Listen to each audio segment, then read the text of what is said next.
Hello everyone, welcome to Punjab success Mantra. आज के lecture में हम देखेंगे क्लाइमेट रेपरेशन। क्लाइमेट रेपरेशन होता क्या है। रिसेंटली जो आपके पाकिस्तान में आपको फ्लडिंग देखने को मिली है, जहां पर आपको human life as well as vegetation का लॉस देखने को मिला है, उसके द्वारा यहाँ पर ये टॉपिक को पिक किया गया है, जहां पर हम क्लाइमेट रेपरेशन की बात कर रहे हैं। सो क्लाइमेट रेपरेशन क्या होती है और यहाँ पर डेवलपिंग कंट्रीज और डेवलप्ड कंट्रीज में क्या टसल है, उसके बारे में जानने की कोशिश करेंगे। उससे जाने से पहले आप कुछ हमारे फ्री इनिशिएटिव देख सकते हैं। फॉर एग्जांपल, आपसे 8 to 10 डिस्कस किए जाते हैं जीएस के पेपर्स। सो जो भी जीके है that is up to 2:30।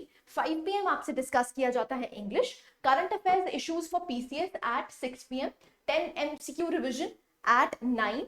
So these are some of the free schedules available on the YouTube channel और आप इससे अपनी प्रिपरेशन को और भी अच्छा कर सकते हैं। So let's start the topic. सबसे पहले देखते हैं ये न्यूज में क्यों था। सो रिसेंटली आपने देखा है जो पाकिस्तान है, it is witnessing a worst flooding disaster in its history. So यहाँ पर क्या कहा गया है कि the countries have begun demanding reparation. देखिए, रेपरेशन का मतलब होता है कॉम्पनसेशन। अब यहाँ पर जो डेवलपिंग कंट्रीज हैं वो डेवलप्ड कंट्रीज से क्या मांग रही है, कॉम्पनसेशन मांग रही है। अब कॉम्पनसेशन क्यों मांग रही है? देखिए, जो भी क्लाइमेट चेंज की रिस्पॉन्सिबिलिटी है, लायबिलिटी है, ज्यादा किस पे बनती है? जो डेवलप्ड नेशंस हैं, क्योंकि डेवलप्ड नेशंस ने सबसे पहले इंडस्ट्रियलाइजेशन करी, जिसकी वजह से आपको ग्रीन हाउस गैसेस एमिशन आपको हाई रेट पे देखने को मिली है। तो उसी की वजह से जो डेवलपिंग कंट्रीज हैं उन्होंने ये कहा है कि डेवलप्ड कंट्रीज को रेपरेशन देनी चाहिए। जो आज क्लाइमेट चेंज हो रहा है that is not because of us but because of the developed countries. So the countries are demanding reparations which is also known as compensation from the rich countries that are mainly responsible for causing the climate change। अब देखिए, जो global warming है at the end it is changing the climate. So उसकी वजह से क्या है, आपको जो भी डिजास्टर्स हैं, चाहे फिर वो फ्लड्स हैं, चाहे फिर वो ड्रॉट्स हैं, वो आपको फ्रीक्वेंट देखने को मिल रहे हैं। अगर फ्रीक्वेंसी बढ़ जाती है तो जो डेवलपिंग कंट्रीज हैं दे आर मोर वल्नरेबल। अब अगर वो वल्नरेबल हैं तो इसीलिए वो कह रहे हैं कि जो रिच कंट्रीज हैं, जो डेवलप्ड कंट्रीज हैं, उनकी रिस्पॉन्सिबिलिटी बनती है कि वो हमें कॉम्पनसेशन दे।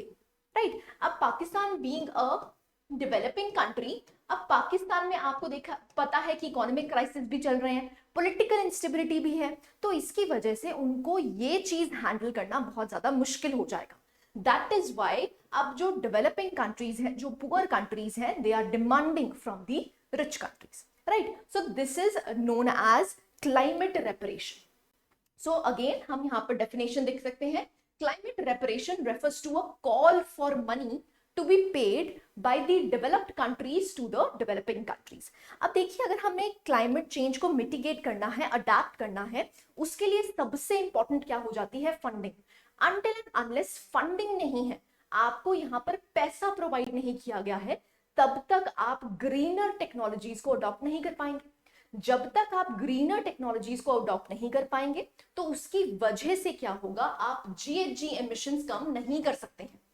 तो जीएचजी एमिशंस जब तक कम नहीं होंगे आपको क्लाइमेट चेंज होता हुआ दिखेगा, और सबसे ज्यादा वल्नरेबल सेक्शन जो होता है वो डैमेज होता है फ्रॉम दीज फ्लड्स।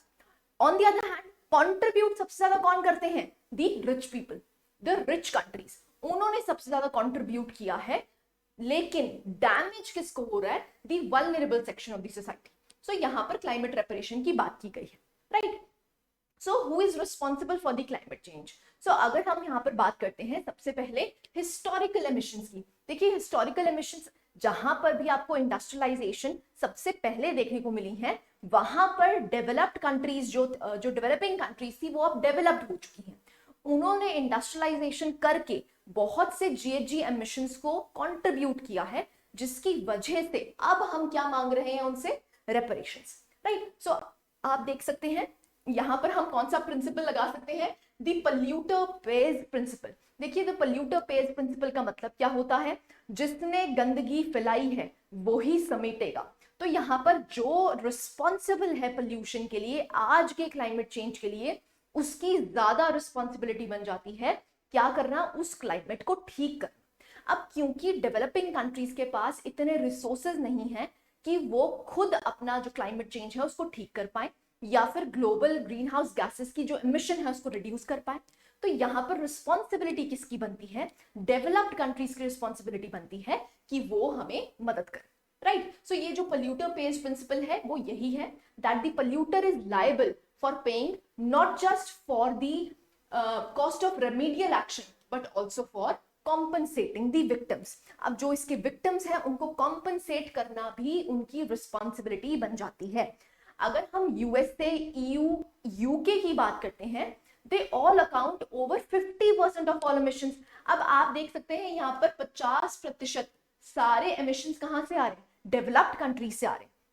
तो अगर वो डेवलप्ड कंट्रीज से आ रहे हैं तो उनकी रिस्पॉन्सिबिलिटी भी ज्यादा बनती है, ठीक है। ऐसे ही अगर हम रशिया, कनाडा, जापान की बात करते हैं, अगर हम इनको भी कंबाइन कर देते हैं तो कंट्रीब्यूशन कितना आ जाता है, 65%। So it is a huge amount. जितनी भी डेवलप्ड कंट्रीज हैं they are contributing the most in the global green house gas emissions, right. So अगर हम यहाँ पर अपनी कंट्री की बात करते हैं, इंडिया की, सो it is currently the third largest emitter, accounts only for 3% of historical emissions. अगर हम हिस्टोरिकल एमिशंस की बात करते हैं, क्योंकि इंडिया ने डेवलप करना स्टार्ट किया है, अभी डेवलपिंग कंट्री है, तो हमने अभी तक जो एमिशंस में कंट्रीब्यूशन की है that is only 3%, right. So whereas अगर हम यहाँ पर चाइना की बात करते हैं, which is the world's largest emitter for over 15 years now, has contributed about 11% of the total emissions. So अगर हम चाइना की बात करते हैं तो उन्होंने कितना कंट्रीब्यूट किया है,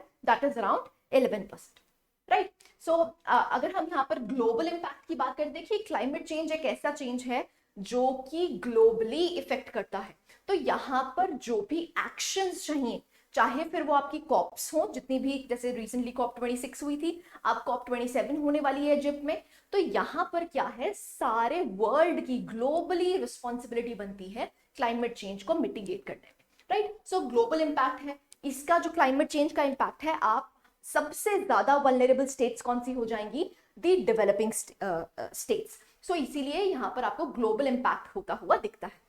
अगर हम इंपैक्ट ऑन इंडिया की बात करते हैं, फॉर एग्जाम्पल जो साइक्लोन अम्फन आया था इंडिया और बांग्लादेश में, it has been assessed at USD 15 billion. So आप देख सकते हैं कितना ज्यादा लॉस हुआ है।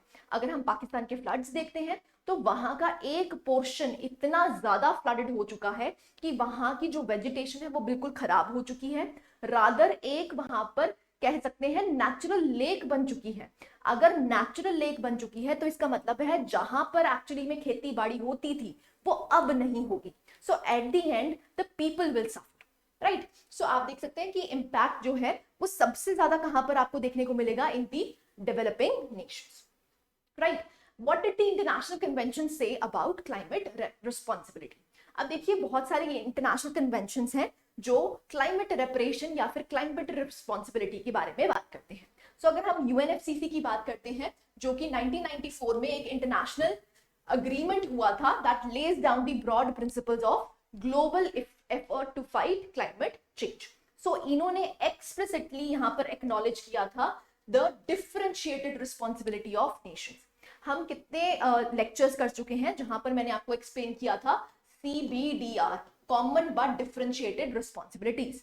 देखिए कॉमन क्या है, यहाँ पर क्लाइमेट चेंज को मिटिगेट करना ग्लोबल एक एक्शन है, एक टास्क है, ये कॉमन है। लेकिन डिफरेंशिएटेड रिस्पॉन्सिबिलिटीज होनी चाहिए, जिसने ज्यादा दूषित किया है एनवायरमेंट को हिस्टोरिकली, उसकी ज्यादा रिस्पॉन्सिबिलिटी बनती है आज वल्नरेबल सेक्शंस को बचाना, right. So this is known as CBDR, common but differentiated responsibilities. ऐसे ही अगर हम प्रेजेंट स्टेटस की बात करते हैं तो यहाँ पर USD 100 बिलियन की असिस्टेंस के बारे में बात की गई है, लेकिन अभी तक इसको कंप्लीट नहीं किया गया, राइट। ऐसे ही अगर हम जनरल असेंबली की बात करते हैं, एनुअल फंडिंग रिक्वेस्ट जो है to climate linked disasters is average approximately $15 billion.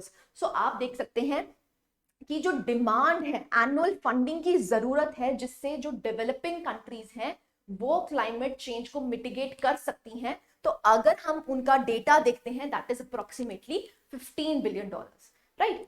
ऐसे ही अगर हम यहाँ पर इनिशिएटिव्स की बात करते हैं तो यहाँ पर क्या है, जो भी डेवलपिंग कंट्रीज हैं, एनजीओज हैं, they have managed to establish a separate channel for loss and damages at the international climate change negotiations. So recently जो COP26 भी हुई थी, वहां पर लॉस एंड डैमेज के बारे में बात की गई थी।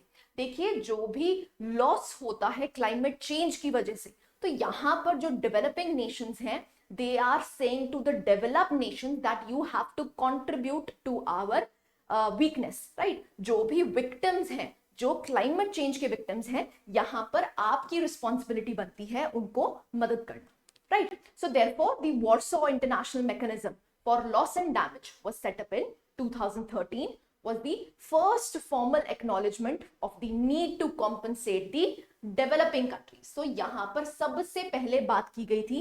अगेन देखिए, प्रीलिम्स में भी पूछ सकते हैं, यहाँ पर आपसे पूछा जाएगा कि लॉस एंड डैमेज के लिए सबसे पहली कन्वेंशन या इंटरनेशनल एग्रीमेंट कौन सा हुआ था, तो यहाँ पर आपको याद रखना है दैट इज वार्सो इंटरनेशनल मैकेनिज्म, जहां पर लॉस एंड डैमेज की बात की गई थी।